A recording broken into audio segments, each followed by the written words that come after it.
And we're live. Welcome back to Ask Dr. Vincent After Our series. And today I am back with my co-host, my kind of friend, my co-founder, and my business partner, Christian. How are you today, Christian? I'm very well, thank you.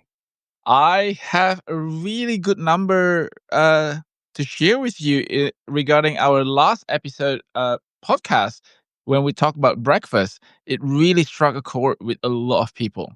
So how many people watched that one? We have 26,800 last time I checked, just before we went online and live with this episode. And I have a theory. The reason why it is such a popular or intriguing. Is it me?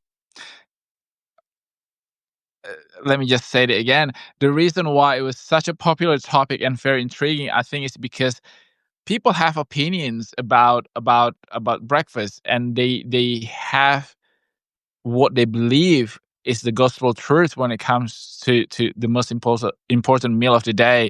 And I think we really gave people food for thought, pun intended, when it comes to what time they should eat, what they should eat, and what should be the biggest meal of the day. And if you're so curious about what we talk about, please don't forget to go to askdrvincent.com.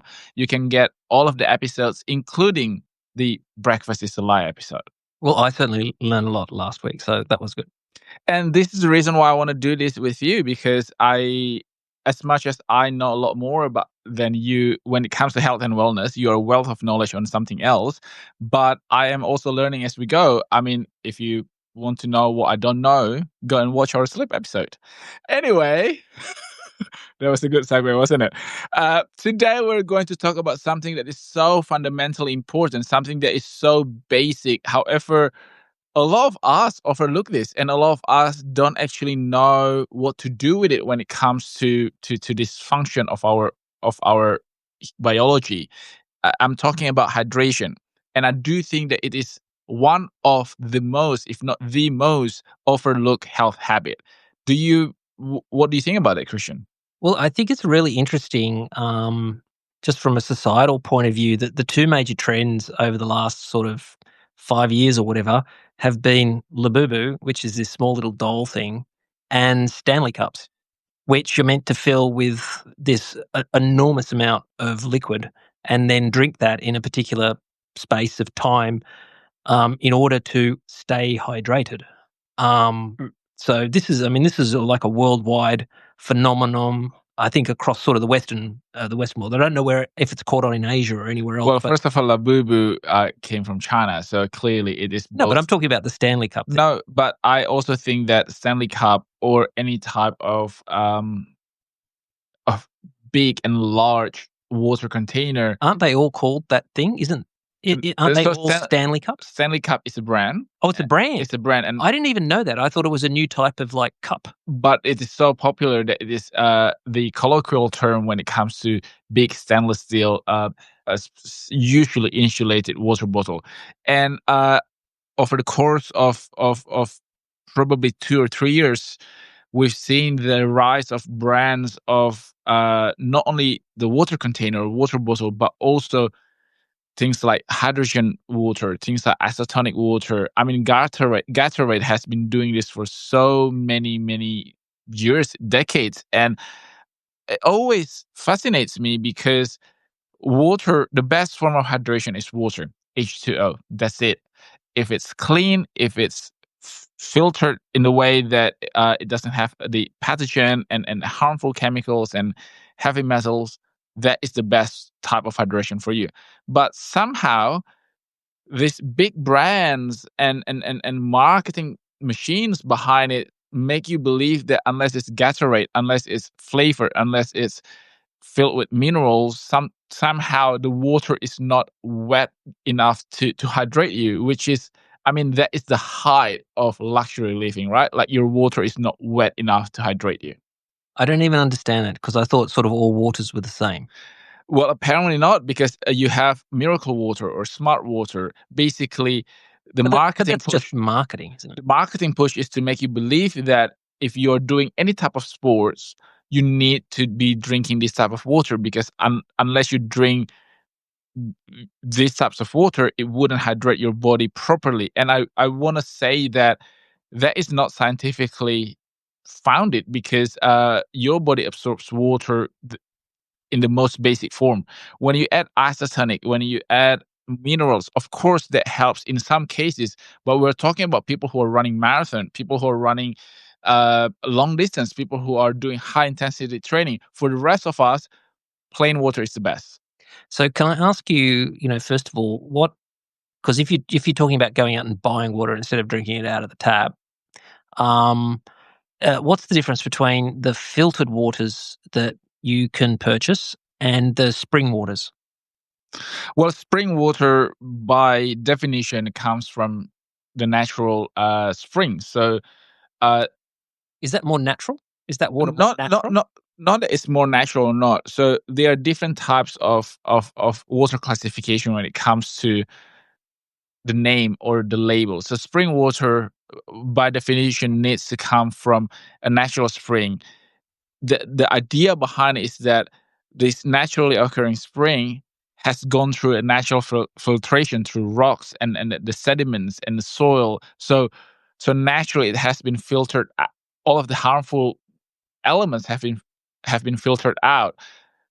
But then when it comes to marketing, spring water, depending on the regions and jurisdiction of regulatory agency, it can mean nothing. Spring water can just be a name that people put onto the label of their water bottle.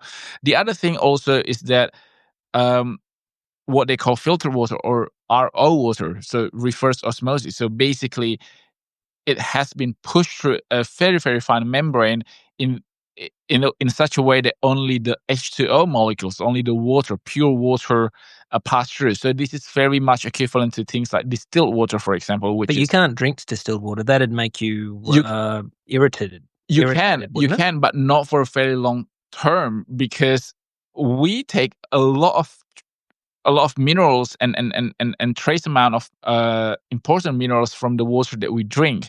Distilled water, it's not that it's dangerous. So distilled water is basically if you boil water and you take the vapor mi- and then transform it back into water form, into liquid form, that is distilled water. The same way Oh. that you make vodka, for example. The issue is that back in the day when supplementation is unheard of, when people the body rely on the minerals that they get from drinking water, drinking distilled water, whilst it is actually really pure, in the way of it is free from bacteria and pathogen, it is not necessarily very good for people's teeth or people's bone, because in the past people rely on the minerals that they get from water, which is why spring water or mineral water is called the healthiest water. So, I think, and it might be a crazy idea, but I think spring waters taste different, or waters taste different. Of course. So the minerals, which is basically salt, that are present in water, gives different taste to the water. So um, the first time that I actually was really fascinated and saw the stark difference and tasted the stark difference between water was when I was in London, because I don't know if you know this, but the water in London is very hard in terms of the pH. What does that mean? What does So water hard mean? water means that the pH is very extreme, and instead of being seven, between 7.1, which is a neutral pH, it is actually out of that range. And I don't know if you know that in London they actually recycle the water from sewage and everything, so they treat the water So that that's filtered water, and treat it as well, treated, and treat it and filtered. filtered. Okay. So I felt it in my hair, in my skin, and also it tasted so different. Like I don't normally complain a lot about the taste of water, so I drink tap water. And just remind me, a low pH means it's acidic, Acidic, and a high pH means it's alkaline. okay. So the thing with the water that is being filtered or being treated is that because it has so much additive and chemical to make sure that it's safe from pathogenic point of view, from hygiene point of view, it alters the the behavior of the water in terms of how it dries out your skin, how it tastes in your mouth. And I do believe that in that case, home filtration is required or is preferred because you want to filter out all of these additives and all of these So chemicals that's from for all the your. people in London. But if you're, I guess, anywhere in Australia where we're doing this from, do you require? Should you still be filtering out Not from tap water? not from the Because pathogenic. I don't drink tap water. I got to say, and I think you do. I do. Yeah. I actually, this is the thing. Sydney Water is required to test their filter, the sample of the water 10 times more frequently than any type of bottled water. So when it comes to the I just don't like the taste. when it comes to the quality control, Sydney Water actually has the purest form of water that you can put into your body. I get about the taste because being a public water, they do have to treat the water with certain additives to make sure that it's safe. Because we're talking about public safety, it can easily be remedied by filtering at home or attaching filter to your tap. Yeah, so I have one of those little filter things, but that's for drinking water. I'm perfectly It's okay. fancy. Yeah, I'm perfectly okay using it for cooking or anything like that. I'm not against Sydney Water at all. I believe that we have a very very high quality of water in Australia, just in general throughout all of the states. So we're very lucky. The issue is that I really dislike the notion when people start telling people, especially people of influence or brands or influencers or content creators, when they start telling people that, you know, tap water consists of chlorine, da da da da da da da. Sure, they make it sound so scary and frightening when they list out all the additives, but they are required to make public water safe. And they are probably one of the most controlled chemicals when they add it into the water. They are 0.0000%, something that they know will not cause any sort of harm to your body. But obviously, when they're selling filtration system for the water, or when they're selling bottled water, this is when all of these facts are being misconstrued to sell products. And I really hate that because I'm a scientist. I know I work with all of these chemicals for many decades. As a matter of fact, I you would be hard pressed to find someone who is in the life science field to be more familiar than these chemicals than me because my background is in the extraction technology. Before I invented the technology to use only water to extract antioxidants from apples, the old technologies for 80 years require all of these chemicals. And I know how harmful these chemicals can be in the large amount, especially in nutraceuticals, vitamins, and skincare. But when it comes to water, this is something that is being tested regularly. This is something that has been monitored for many, many decades. And this is something that is providing clean and safe water to millions of people in Australia. So before you believe what the influencers say about your tap water, please be a little bit more mindful that they are selling you products. So can I ask you a controversial personal question, deeply personal question? I mean, we're live, so I cannot say no. Okay, The show is literally called Ask Dr. Vincent. still or sparkling? Sparkling. However, when we go to the restaurant, if they ask me still or sparkling, I will say tap because it's free. Then It's the, maybe that's something I've taught you, or maybe ingrained by your parents. I'm a small business owner. We're not that small, but we're a small business owner, which I'm gonna very quickly show you something. Okay, you see it first here. Christian is very against me showing you this because we don't have it released yet. But look at this. Speaking of hydration, this instantly hydrates and calms your skin down. Okay, well, we won't have that available for the market for a little while, so let's just. Anyway, still or sparkling? I love sparkling water. And should you drink? I mean, the broader question to that is: should you drink during dinner? You know, some people when they have children, you know, they say to the kids, like, "Eat your dinner first and then have a drink." I had family like that, not my own personal family, but extended family like that. Or is it okay and whatever to have a drink while This while is you're eating dinner? this is really interesting because What's the science? What's the science? So there isn't a lot of things that exist in both Western and Eastern culture when it comes to health myths or old wives' tales health myths. So not that this is a myth, but an apple a day exists in both Western and Eastern culture. The same thing about drinking water during mealtime. So the theory behind not drinking water during mealtime is that people in the past believe that when you drink water during your mealtime, it dilutes your stomach acid. It makes your digestion becomes less effective. However, people often forget that to reduce the pH of your stomach acid by zero point 0.1 point, it requires at least 10 liters of water because it's in the log function, it's not exponential. So that although it makes logical sense in the way that if you drink water, water dilute your stomach acid and therefore your digestive system becomes less effective in digesting your food. Although that makes sense. Like if you follow the jumping ball, it makes sense. But scientifically, that's not correct because mathematically it just doesn't add up. But but there is another point to telling people, especially kids, not to drink water during mealtime is that when you have a 2-year-old who's drinking water during mealtime, the volume of their stomach is limited. So when they fill it with water, obviously there's less room for them to actually eat. And because water contains no nutrients, no calorie, that is not very good for kids because if they get full on water, they don't actually get to eat things that they need to supply them with nutrients for But to can you? grow. I mean, can you get full from water, or does it go into your stomach and just stays there for a very short amount of time before moving? You can definitely get full on water. As a matter of fact, let me give you a fun fact.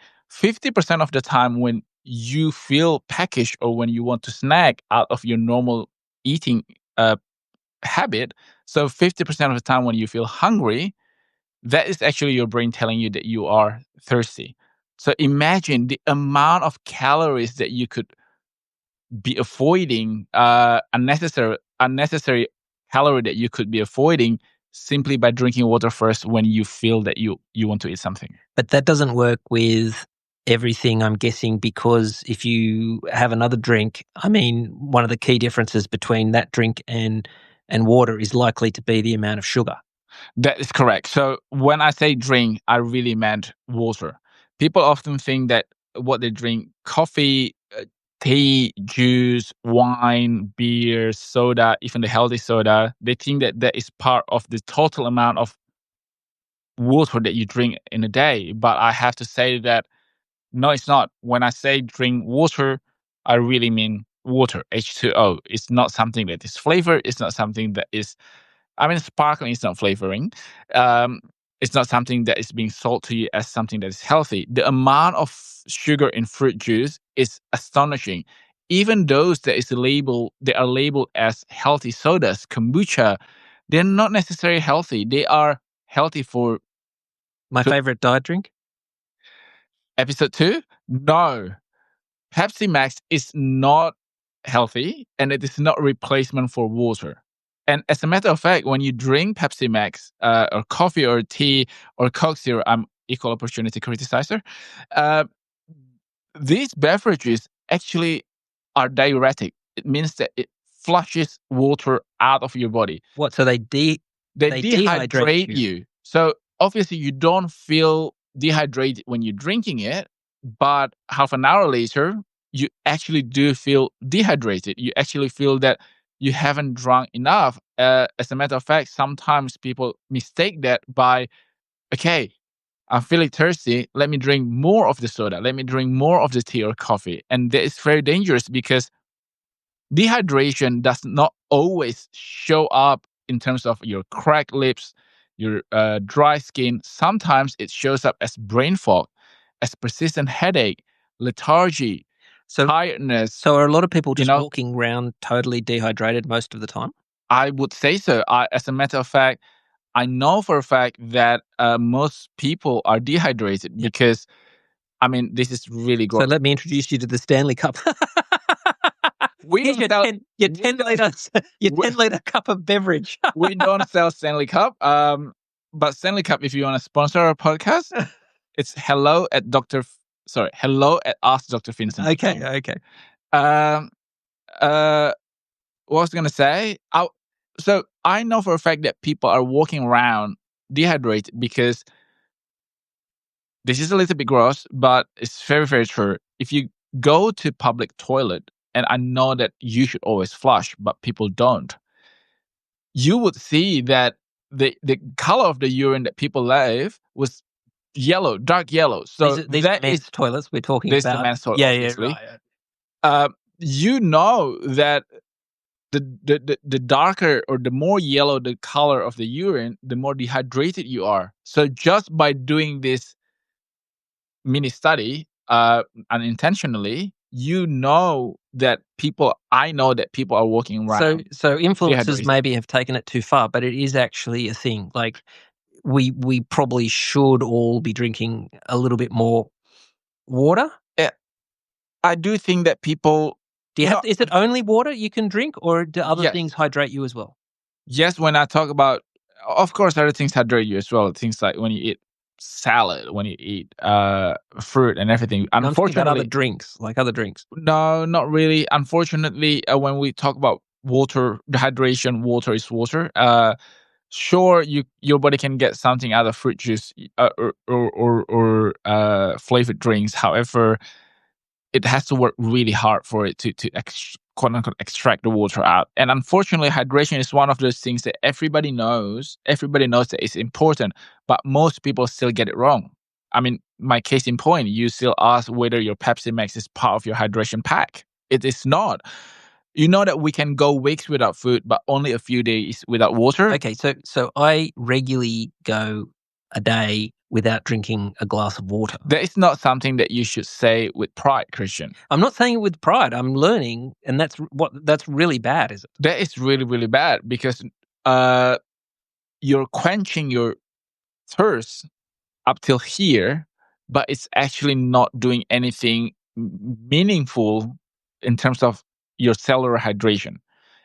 And what Does this mean I should drink a glass of water when I get up in the morning? I mean, give me a schedule. Like, I love, I'm not going to drink 8 glasses of water a day. That's ridiculous. well, that has been myth busted. There is no one size that fits all. For example, my daughter doesn't need to drink 8 glasses of water a day. Some people who are larger than me, who runs or who play a lot of sports, probably need 12 glasses of water. So the general rule of thumb is always the color of your urine. If it's slight yellow or clear, then you're in the clear. So that's how you gauge whether or not your body needs water or not. And this is the thing: when you wake up in the morning, and if the first thing that you drink is not water, is coffee or tea, you are already you're dehydrating your body that's already dehydrated during the night.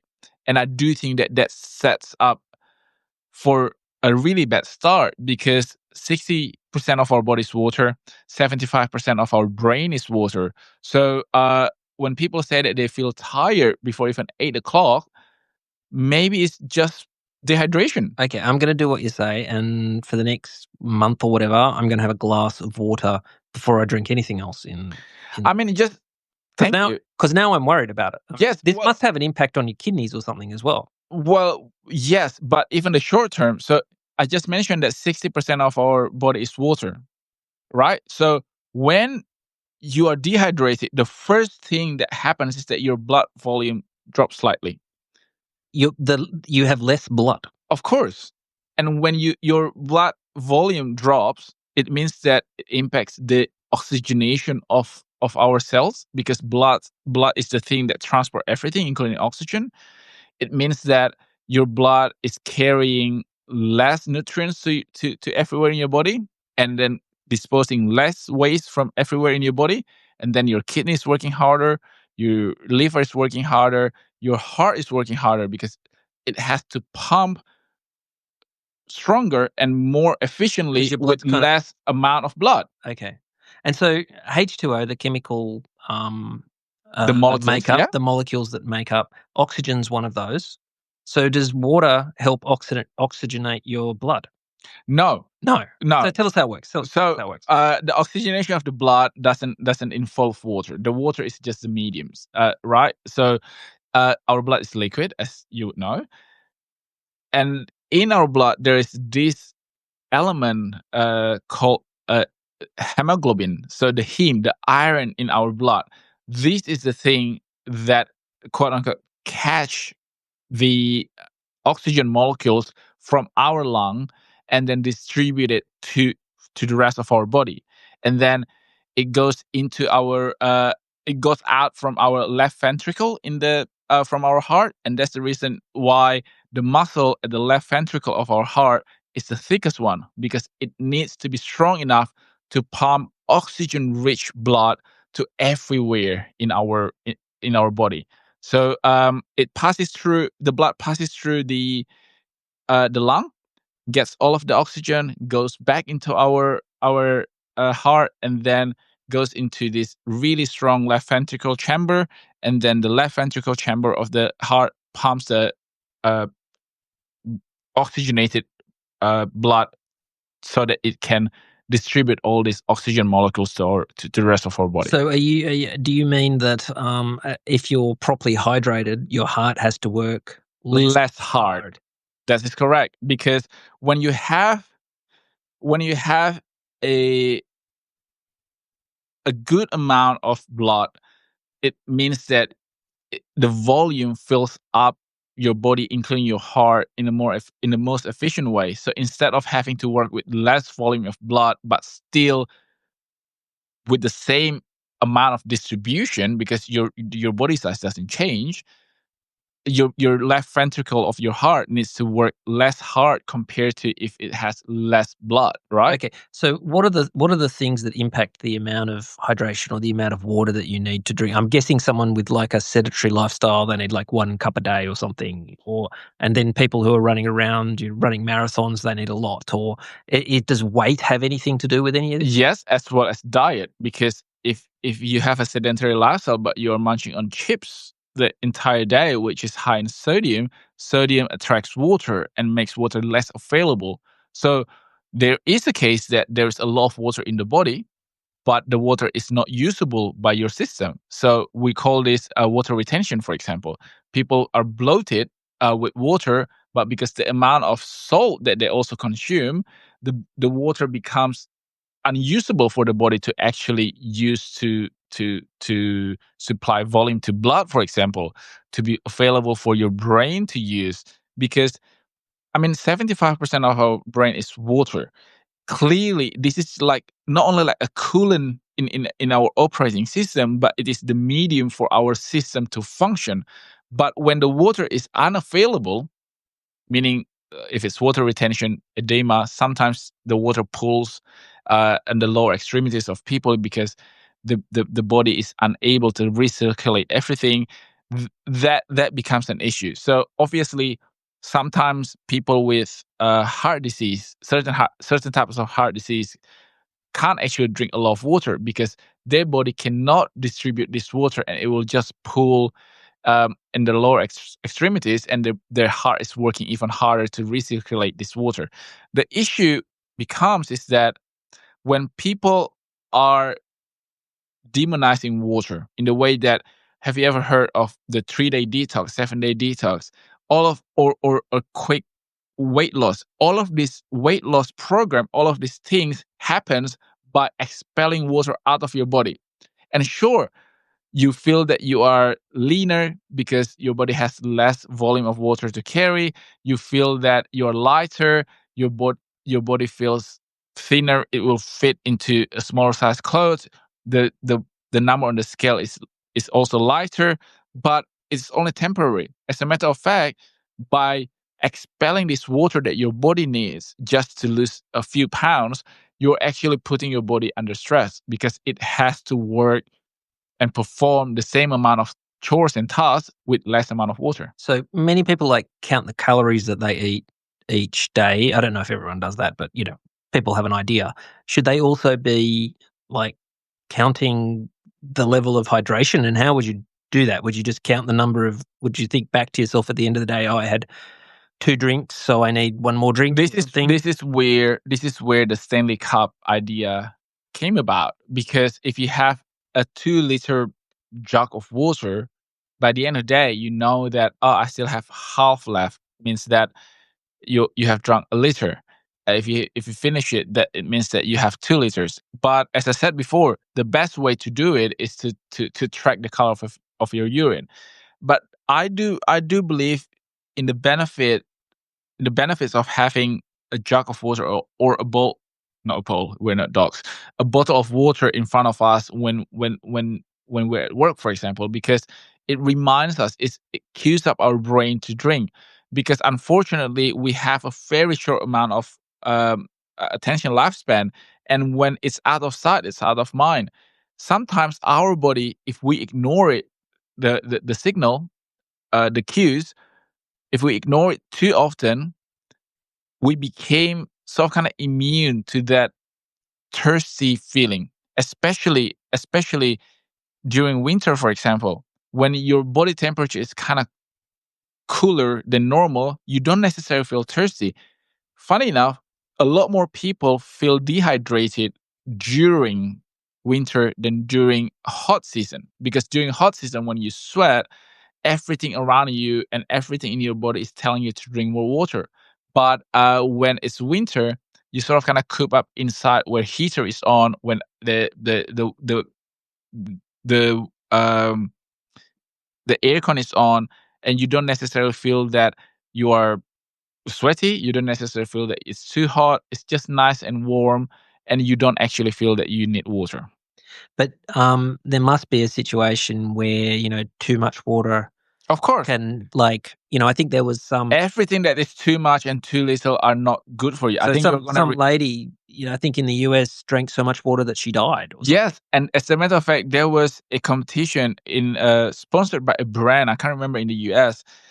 Basically, the competition was who can drink the most amount of water out Is of. that dangerous? That's really dangerous, because our body. I mentioned the term isotonic just now. Our body is made up of electrolyte, right? And our body is run by electricity, electric current.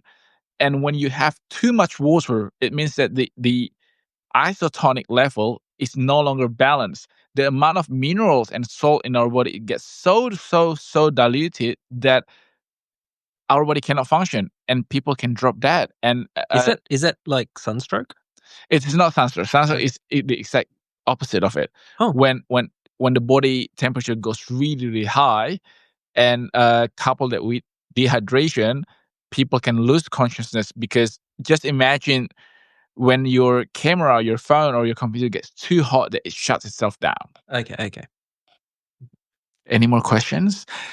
People, for new listeners, if I look that way, I'm not ignoring you. Christian sits there, so that's the reason why I keep looking that way. He always blames me for everything. Not everything, just most things. So I have 10 fun facts about hydration that I listed here. I don't know if you know, so I'm just gonna read it out. No, please. Number one, we've talked about this. Your body is about 60% water, and your brain is 75% water. And did you know that losing just 2% of your body's water can cause fatigue and poor focus? So a lot of times when you try to focus, but when you're dehydrated, just 2%, uh, your brain is not functioning properly. It means that you can make impaired decision. It can impair your vision, and you basically are not performing at the maximum level that you can. Dehydration can mimic hunger. Sometimes you're thirsty, not hungry, around 50% of the times.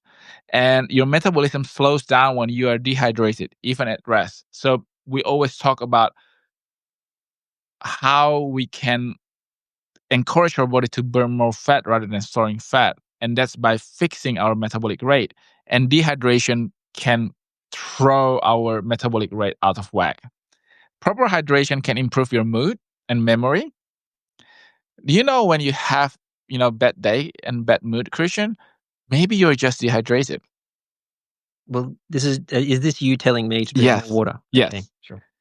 And studies actually show that hydrated people perform better on cognitive tests. So students, parents whose kids are doing tests and everything, make sure that they drink enough water. So can you like fix your hydration problem? Because now you've got me nervous that I've got a hydration problem. Can you fix your hydration problem just in a day, or does it take a little while? I think you can fix it instantaneously as long as you rehydrate your body, making sure that you're rehydrating properly. By properly, I mean drinking Water. water. So should I be setting an alarm in my phone because I'm really bad at drinking water? Should I be setting an alarm to remind myself to have like a cup of water or something? Sure, I'm gonna get him a Stanley Cup. I don't Uh, want to stand. I definitely don't want one of those huge cups. Thank you. I'm gonna get him Stanley Cup. Uh, did you know that you lose water just by breathing? Around about a quarter to half a liter per day through breathing. So even when you're not doing anything, we were talking just now about people with sedentary lifestyle. Even when they're not doing anything, even when they are doing the bare minimum, they still lose up to That half a liter of that water. must be a lot of that must be while you're sleeping, I'm guessing. Yes, and this is the reason why breathing through your nose is better than breathing through your mouth. However, you will never, never, never hear me saying that you should tape your mouth while That's sleeping. just That's the really bad. weirdest thing that you see on Instagram. I don't understand Yeah, people taping their mouths. Anyway. and number seven, this is to address the don't drink during mealtime thing that you asked. Drinking water before meals can help support healthy appetite uh, and digestion. And hydration helps to regulate your body temperature, and which is basically sweating is our built-in cooling system. Coffee and tea provide some water, but they don't count the same way due to the diuretic effects. And your skin can temporarily look more radiant after drinking water because blood volume increases and circulation improves. So, you know, we always talk about expensive detox, expensive health retreat, wellness routine. All of these things can be achieved with very, very easy thing that you can do essentially for free, drinking water. Okay. This has been really interesting today. I think I've asked all my questions on hydration and I've got my own little work plan. So, That's really good. I mean, if you do have any question, please do reach out. Instagram, askdrvincent.com. Thank you so much, people. We're now approaching 18,000. Don't forget, at 50,000, Christian is going to refill his face. So we are almost a third of the way there. Thank you so much again. It means a lot to me and to Christian, hopefully, that you are listening. It gives us a lot of encouragement when we see the numbers because essentially we're doing this to share as well as to help people to have a new life in the way that you can be healthier and happier. Until next time, I'm Dr. Vincent and my co-host Christian is saying goodbye. Bye bye.